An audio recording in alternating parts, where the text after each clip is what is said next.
To celebrate the start of the Euros, our partners SBK are giving all users a chance to win £10,000 on their Euros competition that can only be found on their app. Use code Touchline in caps when you download the app and set up your account, and you'll also get a £20 risk-free offer to get you started, plus entry to the 10K competition. Good luck to everybody. Hello and welcome to episode 31 of Touchline Talk with Odds Changer. As usual, I'm joined by the one and only football writer and broadcaster Dean Jones to discuss all the latest news and gossip from the world of football. It's exciting times, Dean. The transfer window is officially open now, and we've got the Euros beginning this week as well. So lots of news to talk about right now, and lots of players playing at the Euros are able to enhance their reputations and their price tags this summer. One of them in particular is Jadon Sancho, obviously with England. He was the talk of last summer's transfer window with all the rumours about the Manchester United move. Are we inching ever closer to finally getting this move done with Jadon Sancho making that switch to Old Trafford? Kind of. I mean, I think a few reports have jumped the gun a little bit, to be honest. I've been reading about how, it's on the verge of going through and all the rest of it, but I don't think it is as close as that, to be honest, from what I'm told. I checked with people at Dortmund who still say there's been no official offer from United. No, formal discussions, if you like, even about the bid and what's going to happen there. So I do believe that the player is confident he'll join Man United. I think that agreements terms are pretty much there in place.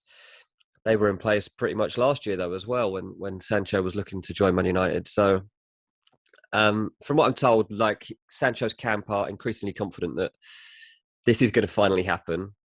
Before the Euros, I think it's got to be very unlikely now. Very unlikely. Yeah, is that the danger there? If Jadon Sancho goes into the Euros here, does a good job for England, his price tag might go up again, even though Dortmund have said they're willing to drop it from what it was last summer when it was like £100 million.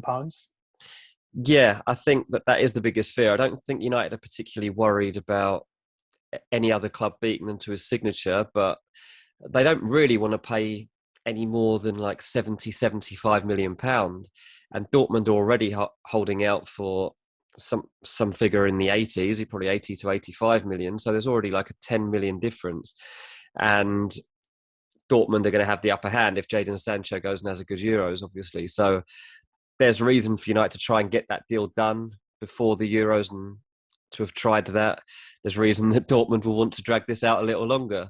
But yeah, ultimately, I think once the dust settles, Sancho will still have to become a Man United player, because if they don't manage to sign him after all this time, there's going to be absolute uproar.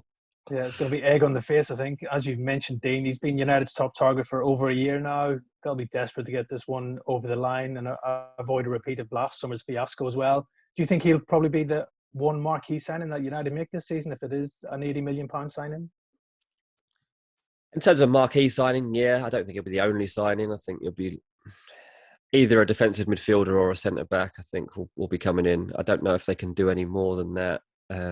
Financially, they'd like to try. I guess it depends what they end up spending on all these players, what they end up spending on Sancho. Like if they can save 10 million, it's 10 million they can invest into one of those other positions. That's the game. So we'll have to see what they can do. But yeah, I do think that two substantial signings is definitely needed, and is definitely what they're looking at. Yeah, it's going to be a big summer ahead for Manchester United as they look to close the gap on Manchester City and the rest. So United fans will be keeping a close eye on Sancho during the Euros with England over the next few weeks as well. Sticking with Dortmund, Dean, more rumours surrounding the future of Erling Haaland. We all know he's probably the most in-demand player in the world right now with the form that he's shown for Dortmund over the last 18 months as well. Chelsea now seen as clear front runners for the Norwegian. Talk of maybe player swap deals being involved for Dortmund to maybe sell him. Talk of Tammy Abraham being offered. Also Callum Hudson-Odoi. What's your take on Haaland? Can you see this move possibly happening this summer? Not really, no, I can't. Dortmund are pretty firm on the fact that they can't lose Sancho and Haaland in the same window. More than that, if they're gonna lose Haaland, then it needs to be a lot of cash. And that's how it would be anyway, to be honest with you, because swap deals, especially involving two players, are near on impossible. It gets way too complicated. There's way too many things that can fall down and impact on the whole deal. So even when you hear about a lot of swap deals, they're not swap deals. They are separate transactions that just happen at the same time and are just done in conjunction with each other. So I think it makes sense that they would push Tammy Abraham in Dortmund's direction and be like, is there any interest here? Because, Dortmund are going to obviously be on the lookout for a new striker. Callum Hudson-Odoi, same. They need a new Jadon Sancho. And I wrote a piece a few weeks ago, actually, saying that Hudson-Odoi is available this summer if you want to come and get him. Not going to be cheap, though. So, yeah, they might be interesting to Dortmund, but also Dortmund don't typically go and spend huge amounts of money on these types of players, and they might be looking around Bundesliga thinking that they can get better value, to be honest. So I think if Chelsea really want Haaland, they would have to pay huge money, like 150 up. But also, I think that this is a time when Chelsea need to find out whether Haaland's even gettable, because if he's not, they need a number 9 as soon as possible, and they'll move on to other targets. If he's not possible, they go to Kane. He's probably not possible, so they'll go and look at Lukaku again. Like, they've just got to figure out, like, what can they actually do in this market. Yeah, they're in a good position, Chelsea, being linked with all these top strikers as well, champions of Europe as well, after their Champions League success against Manchester City as well. Obviously, there's a few reports saying that Haaland would be interested in a move to Chelsea, but I think it wouldn't be plain sailing for the Blues. I'm sure if he doesn't move this summer, there's going to be even more interest in the striker next summer with the likes of Real Madrid, Barcelona, if they can get their finances sorted. And also, we know Manchester United are long-term admirers of Haaland as well. So it's going to be a massive battle to try and sign Haaland. Probably next summer, I think, as you said, I can't see him leaving this summer just because of the fee involved. He's got that release clause next year that kicks in as well, so it makes him more achievable for those clubs. But I think we'll be talking about Erling Haaland this summer and probably as well as next summer as well. Yeah, definitely that. I think if you've got a 75 million euro release clause that kicks in next year, then it's probably in Haaland's interest to wait it out and have his pick of pretty much the whole of Europe, see who's the best team right there and see where is the best fit and go and join them. Yeah, we're going to be interested to see where Haaland does finally end up. Dortmund will be hoping he will stay at least for another year, especially if Jadon Sancho seems to be on his way out of the Bundesliga club as well. Another top striker that's dominating the headlines during this summer's window is Harry Kane. We all know the situation there. Tottenham do not want to sell the England captain, while Harry Kane is determined to move on and join a club that can match his own ambitions and win trophies as well. Has there been any further update here on Kane's future? It hasn't happened. Dean, he hasn't moved before the Euros. Can you believe it? What a shock. Gone quiet on that one, hasn't he? Look, he still wants out, but it's not going to happen, to be honest, unless something radical happens, like he gets a new agent who can talk Daniel Levy around or convince him to take a different path in his career, like go and join PSG, which he hasn't really shown any interest in doing at this stage. I don't think it's inconceivable that other agents, super agents perhaps, would be looking at Kane's situation and working behind the scenes on their own to see what they could get done and then go to him with an offer. It's been done before, and it might help Kane out of that situation. But still, like, Tottenham's stance is pretty firm. Like, then he's not going. And Conte, when he had his talks, was told that Harry Kane will still be here next season. For Daniel Levy, the manager's still the priority. He's not even really thinking about Harry Kane right now because he hasn't got a manager. And that is very important that he gets it sorted out because it's an absolute shambles. Yeah, he's got a lot in his intro at the minute, Daniel Levy, with trying to find this new manager. And that one does seem to be dragging on, as you mentioned as well. And it seems like Levy's not really interested in any player swap deals, possibly with Manchester City. We've had the likes of Raheem Sterling, Gabriel Jesus, Nathan Ake all mentioned as make-weights in a possible deal, but it looks like Levy, if he was to let Kane go, he wants straight up cash, and we're probably talking about £150 million, and maybe even more if he goes and finishes top scorer at the Euros. Yeah, well, he wants to get back in the Champions League, and he's got more chance of getting back in the Champions League by keeping Harry Kane than he has with having Raheem Sterling, Gabby Jesus, or Nathan Ake. That's his stance. And even if he was to lose Harry Kane further down the line for less money, it wouldn't matter so much if Tottenham are back in the Champions League. So that's his view on it. And I guess from a business point of view, you have to respect it and understand it. Yeah, I got to totally respect it. Daniel Levy's not going to want to lose his top player this summer as well, considering everything else that's going on at Tottenham without a manager as well.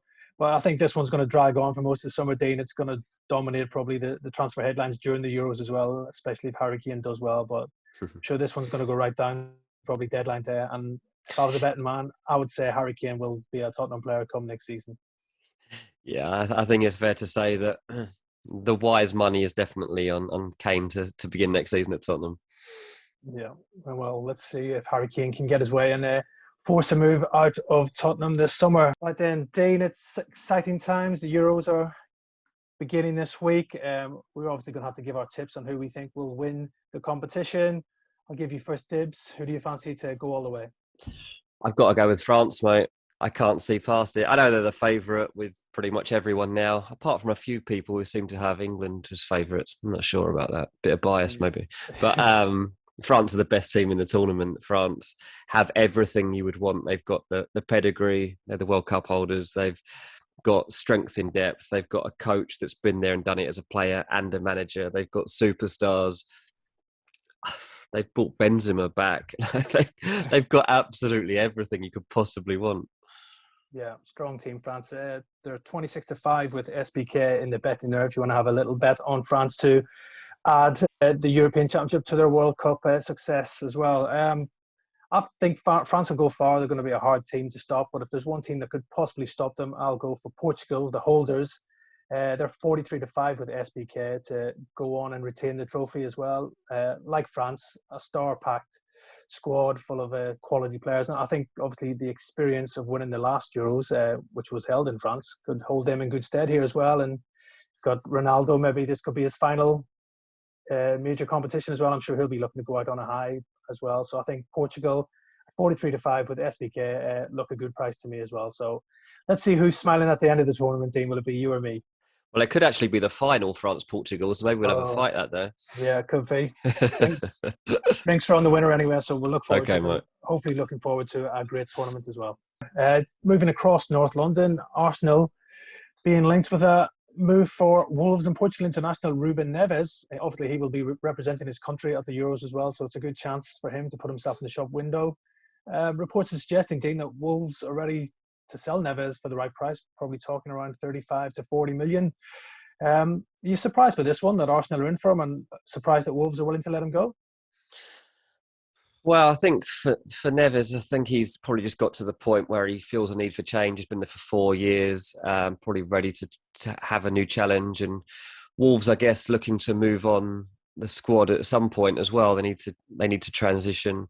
They'll look at the value that they got for Jota last year from Liverpool, and they'll look for something in that same ballpark figure. So I think around £40 million seems reasonable. The big question for me would be, would Ruben Neves really want to be joining Arsenal right now? They've just struggled to sign Emi Buendia. He's gone and joined Aston Villa. I think Arsenal moved a little bit too late there, to be honest. I think Villa got their business done very quickly. They moved in with a firm offer. I think Arsenal just dilly-dallied a little bit too long, but I'm not sure what kind of player that Arsenal can attract right now. And I think there's concern about the ability of Edu and Arteta to overhaul this squad. I'm told they could make as many as 5 new signings this summer. That could be the aim because of the overhaul that they're looking at and the players that they're already looking to get out of the club. They could have some reasonable money to spend, but who is it on? Because they're not shopping at the same places as the rest of the traditional top 6 anymore. Like, they can't turn the heads of the players that they could once turn. You've got a lot of issues going on. You've got players that are looking to leave right now. You've got Xhaka going to Roma. You've got doubts over Ainsley Maitland-Niles, Joe Willock. Arsenal are going to be prioritising midfielders. So it makes sense that they try and get someone of Neves' quality. But I think Yves Bissouma or somebody like that is probably slightly more gettable. And I think that you look at Bissouma's season and the type of player he's been and the number of interceptions he's made, the number of attempted tackles, if that's what they're looking for, I think Basuma is probably about as good as you're going to get at the level that Arsenal are at right now. Yeah, looking at those two players, Basuma and Neves, you'd probably think Basuma would be a better fit for the Gunners right now with his all-action displays that he showed for Brighton this season as well. But again, it'll be a big price tag for Basuma. You're probably talking 35 to 40 million for him as well. And they can't do him and Neves, I don't think, Arsenal right now due to their finances. So big summer ahead for Mikel Arteta, who's under pressure after last season's performances as well, missing out in Europe. So he needs to get this transfer window right, Dean, if to get the Arsenal fans back on side and to make a good start to the season. Otherwise, that pressure just cranks up even more.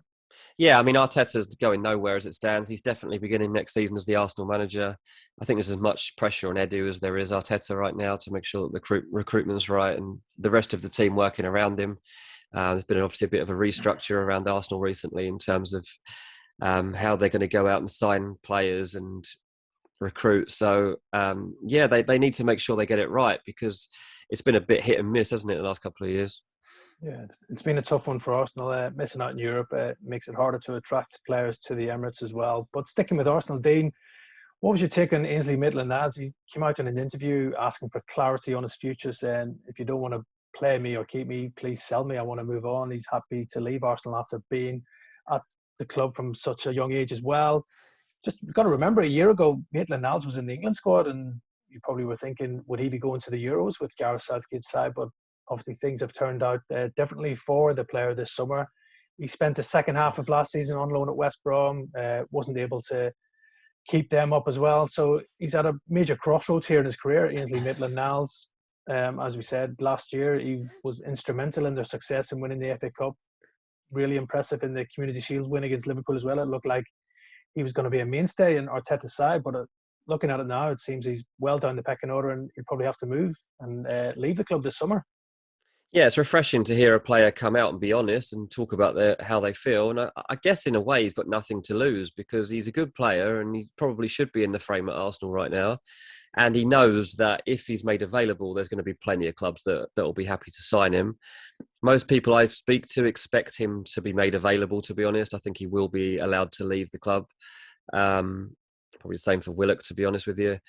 I'm not sure that's a good decision or good news because I think that this is a time when you want young, hungry, talented players with plenty to prove to help drive Arsenal forward again. Talking before about them struggling to attract players, well, that's when you should be embracing the people that have been part of the club and actually love the club. But are they going to do it? I don't know. Arsenal did well in the Europa League last season, and it was because of these players taking their opportunities and enjoying that stage. And I think, give them a chance to do the same thing in the Premier League because people like Emile Smith-Rowe took that opportunity and now they desperately don't want them to leave and are throwing big new contracts at them. So I don't think it's the right decision necessarily to let Maitland-Niles go. But if he's coming out and talking this openly, then I would imagine that he suspects he's on his way out anyway. Yeah, read between the lines, you think he can see the writings on the wall for his future at Arsenal as well. I think a big sticking point for him was his preference to try and play in central midfield, while Arteta mainly used him as a right back or maybe even a left back on occasion as well. So he's going to have to move on for the good of his career. He did okay at West Brom. Obviously, probably not his best time there with the club suffering relegation, but I think he'll have interest. The likes of Wolves, Palace, Brighton, maybe even Newcastle following the success of Joe Willock. They might be looking at somebody like a Maitland-Niles. Yeah, exactly that. Yeah, I think that there'll be loads of clubs that will be looking to sign him, to be honest. Like anyone basically in the bottom half of the Premier League will be interested in him. I'm not sure what they'd be looking for financially, but I think you're just looking for players, particularly British players at the moment, who you think could do a job. And, Maitland-Niles would be absolute no-brainer for most managers, wouldn't he? Yeah, he's a versatile player. And as we said, a year ago, he was in the England squad as well. So he'll be looking to get back to those heights as well by finding a permanent home this summer. But yeah, it's a huge summer for Arsenal, for the transfer window, for ins and outs. So it's going to be a busy one, as we expect, at the Emirates. Still a couple of jobs available in the Premier League as well, Dean, right now. It looked like the Crystal Palace job was going to go to Nuno Espirito Santo, but that's taken a turn at the 11th hour. It seems like that move will not be happening. Steve Cooper now the clear favourite for this job. Would you expect the Swansea manager now to be named as replacement to Roy Hodgson?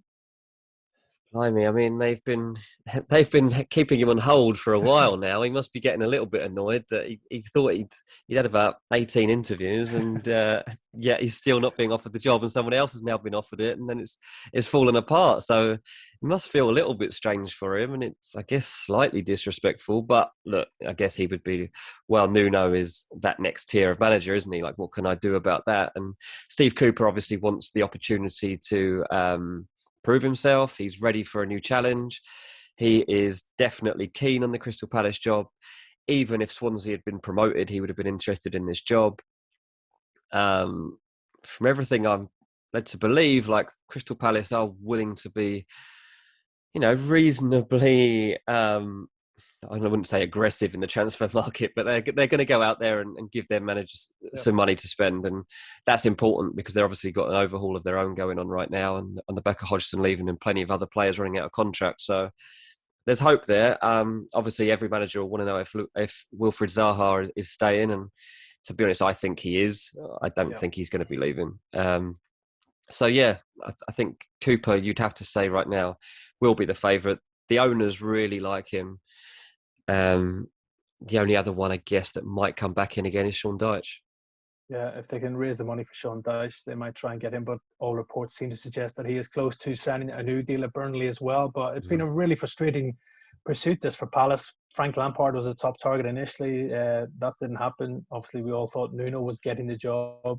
And that one's fallen through as well. So, as you said, Steve Cooper might feel a bit rejected and everything, but I don't think he'll be able to turn down the opportunity of going to the Premier League with Crystal Palace, and maybe having a decent transfer kitty to work with as well this summer, with a lot of big name players leaving Palace as well. But with, like you, Dean, I think we'll have the usual Wilfried Zaha transfer saga this summer, but a bit like Harry Kane, if I was a betting man, I would expect him to remain at Palace this summer as well. So that takes us on to Everton, who are also searching for their new manager. With the news that Nuno's move to Palace has fallen down, will that bring Everton back to the table for the Portuguese, or do you think they'll be looking elsewhere now?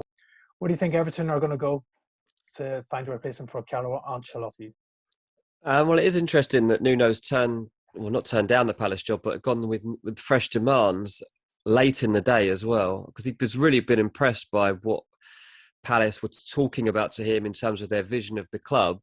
And they were pretty confident that he was going to come in. But they always knew that Everton would potentially come in as well. And the fact that this has fallen through does make me wonder if it's because he knows that he's got an opportunity to get the Everton job, which obviously would be a bigger transfer budget and also would be higher wages for himself. Maybe he's thrown that into the mix of Crystal Palace and said, can you compete with that? I don't know. I mean, this news has only just broken, but that to me seems plausible at this point before looking into it any deeper. The only other thing I know about Everton's search is that Marcel Brands has been pretty keen on Erik ten Hag at Ajax. I don't think that really fits in with Mashiri's vision, to be honest. And I think that's one reason that probably won't happen. I think Mashiri probably would be more on track with somebody like Nuno. Everton are very ambitious. We've seen that, the fact they got Ancelotti in. But it is very important that they get in a manager of a decent profile here, because you've got people like Richarlison looking at the situation and thinking, look, if this appointment isn't the right one, I'll be off as well. So it's an important time. Yeah, they've got to show their ambition like they did when they first appointed Carlo Ancelotti, which was a major coup for the club when they attracted him to Goodison Park as well. So, yeah, a big summer ahead for Everton to see if they can find the right man to replace Ancelotti at Everton and try and close the gap on the top six, as Everton see themselves being in there on a regular basis as well. So let's see who they end up getting as manager. Right, that's us for another week here on Touchline Talk. We'll be back next week for more news and insight on the latest transfer gossip.